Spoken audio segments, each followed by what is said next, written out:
शिवसेना उद्धव बाळासाहेब ठाकरे पक्षाचे सचिन भाऊ अहिर आपल्यासोबत या ठिकाणी आहेत. आपल्या बाप्पाचं दर्शन त्यांनी घेतलेलं आहे. सचिन भाऊ, विधानसभेची तयारी एकूण कशी सुरू आहे? पहिली विधानसभा मला वाटतं आणि जोरात आहे. आणि ही जी फाटाफूट झाल्यानंतर मला वाटतं एक कसोटी आहे आमच्या प्रत्येक कार्यकर्त्यांमध्ये. पण जसं मी अगोदर पण सांगितलं आणि अनेक लोक सांगतच असतात की शिवसेना हा एक पक्ष आहे की तो नेहमीच जनसामान्य लोकांच्या संपर्कात असणारा पक्ष असल्यामुळे आणि म्हणून आगामी काळामध्ये कुठच्याही निवडणुका आल्या तरी देखील ती तयारी नवीनहून करावी लागत नाही आहे. आणि मग त्याचा एक भाग म्हणून यादी वाचन करणे असे किंवा आम्ही सर्वेक्षण अभियानाच्या माध्यमातून राज्यभरातले सर्व नेत्यांना पाठवून BLAची तयारी झाली की नाही, BLOची झाली की नाही, विशेषतः आमचा जो मूळ कणा आहे जो गटप्रमुख, ते गटप्रमुखांना पण एकत्रित करण्याचा प्रयत्न या निमित्ताने झाला. आणि योगायोगाने लोकसभेमध्ये आम्ही 21 जागा लढल्यामुळे त्या लोकसभा मतदारसंघामध्ये संघटनात्मक काय परिस्थिती आहे, काय आगामी काळामध्ये कुठच्या विधानसभे आपण जाऊ शकतो सामोरे, या सर्व गोष्टीचं विश्लेषण आदरणीय पक्षप्रमुखांच्या माध्यमातून झालं. तर मला वाटते असे एका प्रकारे जय तयारी आहे असं म्हणायला हरकत नाही. बरं, सध्या सर्वे येत आहेत. त्या सगळ्या सर्वेंकडे तुम्ही नेमकं कसं पाहता? त्या सगळ्या सर्वेंमध्ये महाविकास आघाडीचं सरकार येईल असा एक अंदाज वर्तवण्यात आलेला आहे. पण त्या सगळ्यामध्ये असं आहे की ठाकरे गटाला जागा मात्र इतर पक्षांच्या तुलनेमध्ये कमी मिळतील. बघा, सर्वेच्याबद्दल म्हणाला तर आपण कुठच्याही सर्वेचा अनाधार करून चालणार नाही, कारण एक सायंटिफिक त्याला एक वेगळ्या ॲनालायसिस करून केलं जातं. परंतु आपण एक सर्वांनीच बघितलं असेल की लोकसभेमध्ये ते दुर्दैवाने फेल ठरलेले आहे. म्हणून आम्ही असं कुठच्या सर्वेच्या भरोश्यावर राहून राजकारण आम्ही करणारे लोक नाही आहोत. आणि म्हणून आपण बघितलं असेल की तळागाळातला पक्ष म्हणून आम्ही लोकांसमोर जाताना आम्ही पडतो. आमचे काही इंटरनल सर्वेज पण आहेत, पण त्याची चर्चा अशा व्यासपीठावर करणं योग्य होणार नाही. पण एक गोष्ट नक्की आहे की महाविकास आघाडी येते हे महत्त्वाचं आहे.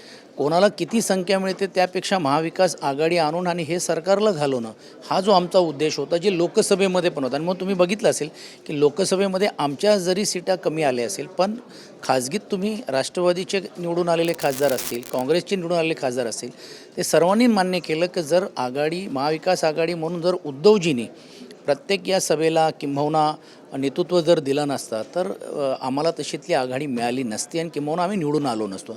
तर एक समाधान आहे की काही सर्वे जे दाखवतात तर त्यात महाविकास आघाडी येते. ठीक आहे, आता नंबर्स कोण जास्त दाखवत असेल, कमी दाखवत असेल, आम्ही आमचे इंटरनल सर्वेज आहेत ते पण करतो आहे लोकांमध्ये घेऊन. म्हणून त्याच्या भरोश्यावर न राहता पूर्ण ताकदीने लढून सर्व महाविकास आघाडीचे कसे आमदार निवडून येतील ह्याच्याकडे जास्तीत जास्त आमचं लक्ष राहणार आहे. नक्की सचिन भाऊ, या सगळ्यामध्ये उद्धव साहेबांच्या नेतृत्वामध्ये निवडणूक लढवली जाईल. चेहरा त्यांचा असेल, मुख्यमंत्रीही तेच असणार? नाही, बघा, आम्ही हा विषय आदरणीय पक्षप्रमुखांनीच व्यासपीठावरती हे स्पष्ट केलं. नेतृत्व ज्यावेळी आपण करायचं असेल, आणि तुम्ही मागच्या लोकसभेमध्ये पण जर तुम्ही बघितलं असेल की जेवढ्या सभा जे गाजवण्याचं काम हे आदरणीय उद्धवजींच्या त्या येण्यामागे असेल किंवा कार्यकर्त्यांमध्ये जोश आणण्यामध्ये केलेलं आहे. आमच्यासारख्याला स्वाभाविकच वाटते, पण तसं जसं आम्हाला वाटते तसं प्रत्येक पक्षालाही वाटत असेल. आणि मला असं वाटते तो शमुकानंदन हॉलमध्ये सर्व महाविकास आघाडीच्या घटकांच्या समोर जे उद्धवजींनी बोलल्यानंतर मला वाटते आम्ही बोलणं त्याच्यात योग्य होणार नाही. पण योग्य रीतीने योग्य वेळी मला वाटते तोही प्रश्न. पण मग संख्याबळाचा मुद्दा असेल, ज्याचे आमदार जास्त त्यांचा मुख्यमंत्री. असं आहे की ह्याही बाबतीतलं स्पष्टीकरण हे उद्धवजींनी त्यावेळी केलं, तुमचे जास्त आमचे जास्त. आणि त्यांनी अनुभवपणे पण सांगितलं कसा अनुभव आमचा भारतीय जनता पार्टीवर आले. मग हे जे जास्त येतं तर मग आम्ही एकमेकांचे पाया खेचायचं का? तसं होता कामा नये. ही देखील सूतक मला असं वाटते सूचना किंबहुना अभिप्राय देण्याचं काम त्यांनी केल्यामुळे भविष्य काळामध्ये या सर्व गोष्टीचा वरिष्ठ स्तरावरती चर्चा होऊन अंतिम निर्णय होईल. मुंबईमध्ये साधारण काय चित्र असेल? म्हणजे मुंबईमध्ये शिंदे गट सगळ्यात जास्त जागा लढवण्याच्या तयारीत आहे. ठाकरे गट साधारणतः किती जागा या ठिकाणी लढवणार? आणि तुम्हाला काय वाटतं मुंबईमधलं चित्र? म्हणजे आता भाजपचे म्हणते की मराठी मतं, हिंदू मतं ही ठाकरेंपासून दूर गेली आहे. कसं आहे की एक तुम्ही बघितलं असेल की ज्यावेळी विश्लेषण करताना काही लोक सांगतात, पण आपण हेही नकारू शकत नाही की फक्त एका समाजावरती कुठचा उमेदवार निवडून येऊ शकत नाही. ती भर आमच्यामध्ये गेलेली आहे. ती भर करत असताना MNS हा फॅक्टर होता, तो आता यावेळी जास्त सक्रिय राहणार नाही, तुम्ही बघितलं असेल.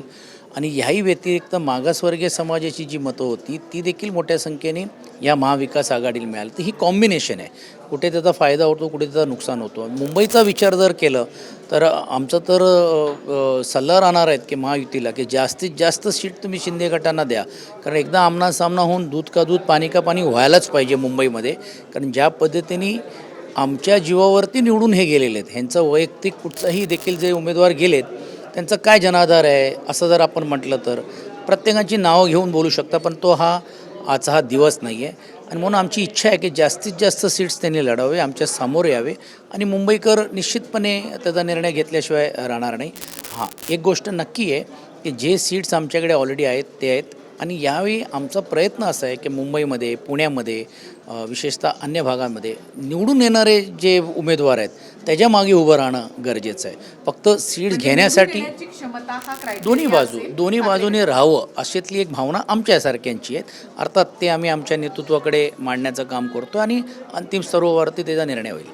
खूप खूप धन्यवाद सचिन भाऊ, तुम्ही इथे आलात त्याबद्दल.